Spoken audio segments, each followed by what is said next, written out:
जामुड़िया के हिजलगोड़ा में महिला का शव मिलने से सनसनी, मर्डर की सुई पति की ओर।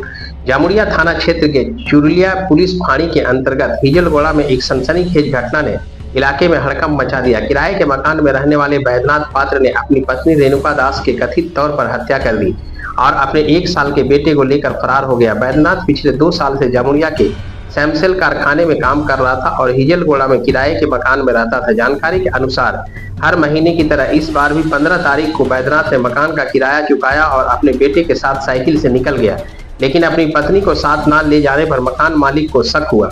मकान मालिक ने इसकी शिकायत केंदा पुलिस फांड़ी में की। पुलिस ने मौके पर पहुंचकर ताला तोड़ा और खड्डिए के नीचे चादर से ढके हुए रेणुका दास का शव बरामद किया। प्रारंभिक जांच में पुलिस और स्थानीय लोगों का अनुमान है कि बैद्यनाथ ने अपनी पत्नी की हत्या कर इलाके से फरार हो गया। मृतका रेणुका दास 22 वर्ष उम्र जिसकी बताई जा रही है, दक्षिण 24 परगना के रायदिघी थाना क्षेत्र के नंद कुमारपुर की निवासी थी। बताया जाता है कि बैद्यनाथ के साथ प्रेम संबंध के बाद दोनों ने शादी की थी। पड़ोसियों के अनुसार दंपत्ति के बीच अक्सर झगड़े होते थे। संभवतः किसी ऐसे ही विवाद के चलते बैद्यनाथ ने रेणुका की हत्या की होगी। बेटे को लेकर फरार हो गया। घटना की सूचना मिलते ही पुलिस के वरिष्ठ अधिकारी मौके पर पहुंचे और रात से ही मामले की जांच शुरू कर दी। पुलिस यह पता लगाने में जुटी है कि यह हत्या या उसके पीछे कोई और कारण है।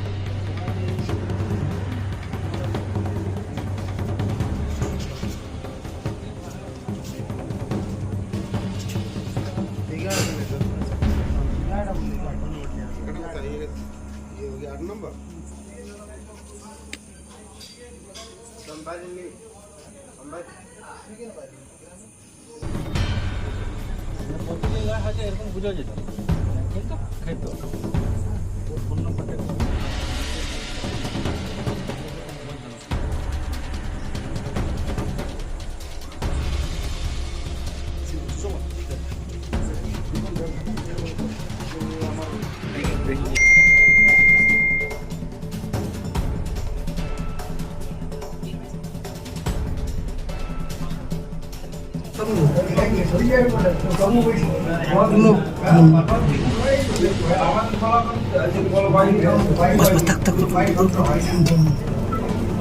मोबाइल चले আসছে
আমরা জিনিসটা দেখি তদন্ত করি, পুলিশও আসে, পুলিশের সঙ্গে ছিলাম আমরা। তো যেটা জানতে পারলাম মানে মেয়েটা হয়তো মেরেছে না কি করে সেটা তো আমরা প্রপার বলতে পারছি না, কিন্তু মেয়েটাকে একটা যেহেতু ওরা মানে তক্তার ভিতরে ঢুকিয়ে দিয়েছে, নিয়ে একটা কাপড় ঢাকা দিয়ে দিয়েছে।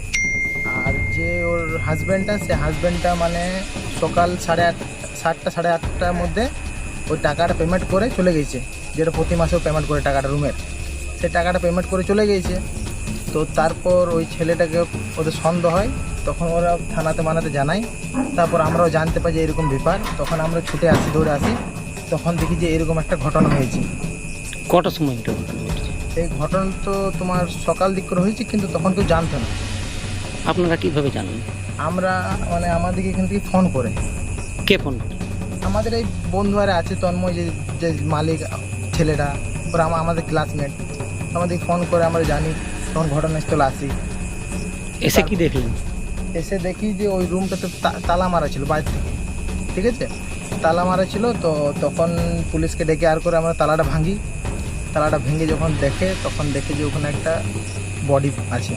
পুলিশ কটার সময় এসেছে? পুলিশ ওই জলটার পরেই এসেছে, ওই তোমার 6টা, 6:30, 7টা, 7-8টা টাইম করে হবে। যিনি এখানে থাকতেন তার কি অ্যাড্রেস পাওয়া গেছে? তাদের ফোন নাম্বার চেক করেছিলাম, ফোন নাম্বারগুলো আমরা জিজ্ঞেস করে কালেক্ট করেছি। মেয়েটার ফোন নাম্বার থেকে জানা গেছে ওদের বাড়ির অ্যাড্রেস হয়তো পেয়েছে। আমরা যেটা দেখেছি কলকাতায় মেয়েটার বাড়ি বলেছে। তো ওরা, ওর বাবা মা নাকি কলকাতায় ভাড়া করে থাকে, লাভ ম্যারেজ হয়েছে। ঠিক আছে। আর ওদের মেয়েটাদের লাভ ম্যারেজ হয়েছে, আর প্লাস ওদের এরকম ঝগড়া হতো। ছেলের বাড়ি চিচুড়ি ভিলেজ। আর এই ছেলেটার হচ্ছে আমাদের লোকাল ছেলেটা এই চিচুড়ি বিলে ওর বাড়ি। এখানে কি মারফতে থাকে? এখানে আমাদের যে লোকাল প্ল্যান্ট আছে সামসেল, ওখানে লোকাল ফ্যাক্টরি বলতে সামসেল আছে, সামসেল স্টিল প্ল্যান্ট আছে। তো ওই ছেলেটা ওখানেই কাজ করে। আপনারা কি ছেলেটাকে চিনতেন? ছেলেটাকে না আমরা চিনতাম না। কি নাম আপনার? আমার নাম এসকে সোহেল। কি হয়েছে ঘটনা? ঘটনা হয়েছে আজ 2 বছর আগে। বৈদ্যনাথ পাত্র নামে একজন ব্যক্তি চিচুরবিলে থাকে, চুরুলিয়া ফাঁড়ির আন্ডারে করছে। তো ও এখানে ভাড়া নেই, আমাদের এখানে জোরগোড়া। তো ওর যে ওয়াইফ ছিল, নাম ওর যে ওয়াইফ ছিল, ওর ওয়াইফ ছিল আপনার নর্থ 24 পরগনা। 24 পরগনার ও মেয়েটার বাড়ি ছিল। তো আগে আমাদের জোরগোড়া গ্রাম পঞ্চায়েত আছে, মডার্ন স্কুল, ওইখানে একবার ভাড়া ছিল। তারপরে আরেক জায়গায় গ্রামে ভাড়া ছিল। মানে প্রায় ধরুন আমাদের গ্রামে 4 থেকে 5 বছর ধরে আছে। তো একদম শেষে তারপরে আমাদের এখানে আসে। তো আমরা ভাড়া দিয়েছিলাম। তারপরে ওদের কিছু না কিছু হালকা ফুলকা লেগেই থাকতো, কিছু মানে হালকা, যেমন স্বামী স্ত্রীর মধ্যে ঝামেলা হয় আর কি। হালকা মানে মারধর হতো কি না সেটা তো আমরা মানে জানতাম না, কারণ আমরা এখানে থাকি না, আমরা একটু দূরে থাকি। দিয়ে আজকে যখন সকালে বৈদ্যনাথ এবং ওর ছেলে, মানে একদম বাচ্চা, 1 বছর একটা শিশু আছে, ঠিক আছে, এখানেই প্রেগনেন্সি হয়েছে, এখানেই বাচ্চা হয়েছে, এখানেই প্রেগনেন্ট হয়েছে। তো বাচ্চাটাকে নিয়ে প্রথমে আমাদের দোকানে আসে, এবং দোকানে এসে বিলটা পেমেন্ট করে। প্রতি মাসের 15 তারিখে কিন্তু বিল পেমেন্ট হবে। 15 তারিখ, সেই আজকে 15 তারিখ, 15ই আগস্ট, আজকে বিল পেমেন্ট করে 8টা থেকে 8:30 নাগাদ বিল পেমেন্ট করার সময় ওর হাতে বাচ্চাও ছিল। আমাদের বাড়িতে জল নিয়েছে, এখান থেকে সাইকেল বের করেছে, সাইকেল বের করে সাইকেলটাও নিয়ে গেছে। আর পাশের যে রুমগুলো আছে, এরা যখন জিজ্ঞেস করে যে তোমার বউ কোথায়, তখন ওরা বলে যে বউ চলে গেছে বাপের বাড়ি, এখন রানীগঞ্জে আছে, আমিও ছেলেটাকে নিয়ে রানীগঞ্জে যাচ্ছি। এটা বলে বৈদ্যনাথ বেরো। ওর সাথে কোনো কিচ্ছু ছিল না, শুধু ছেলেটা ছিল আর সাইকেলটা ছিল, আর কোনো কিছু ছিল না।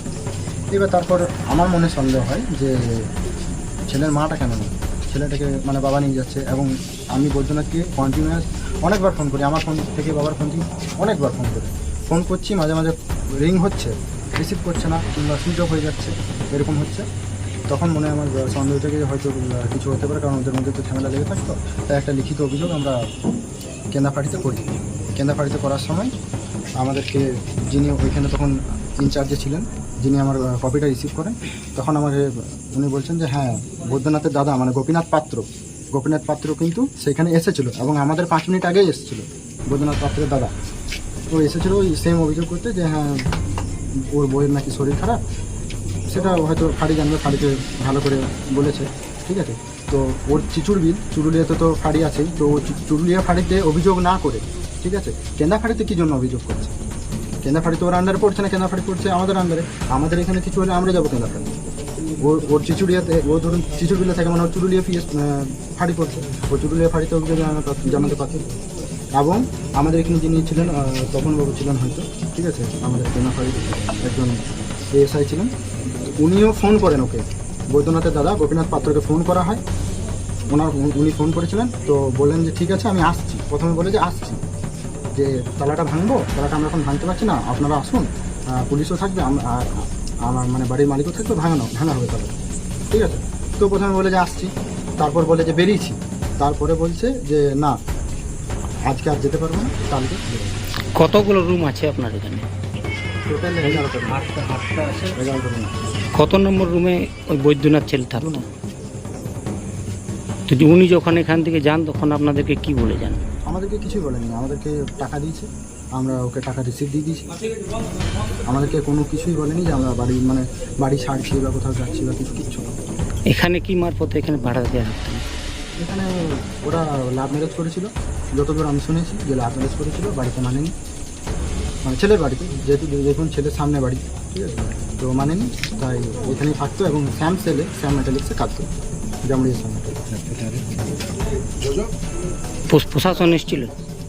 হ্যাঁ, পুলিশ এসেছিলো, পুলিশকে আমরা খবর দিই, পুলিশ সন্ধ্যেবেলাতে এসেছিলো, সন্ধ্যেবেলা থেকে এখানে সব কিছু করেছে। তালা প্রথমে ভাঙেনি, ওর দাদাকে খবর দেওয়া হয়েছিল, ওর দাদাও আসেনি, তারপরে পুলিশ আইসির সাথে ইনচার্জের সাথে থানা ইনচার্জের সাথে কথা বলে তারপর আমরা সবাইকে নিয়ে, পুলিশ প্রশাসনের সবাইকে নিয়ে ক্যামেরা করে এটা ভাঙি এবং লাস্টে প্রথম আমি দেখছি। কি নাম আপনি? আপনি ঘর মালিক? হ্যাঁ, আমি ঘর মালিকের ছেলে।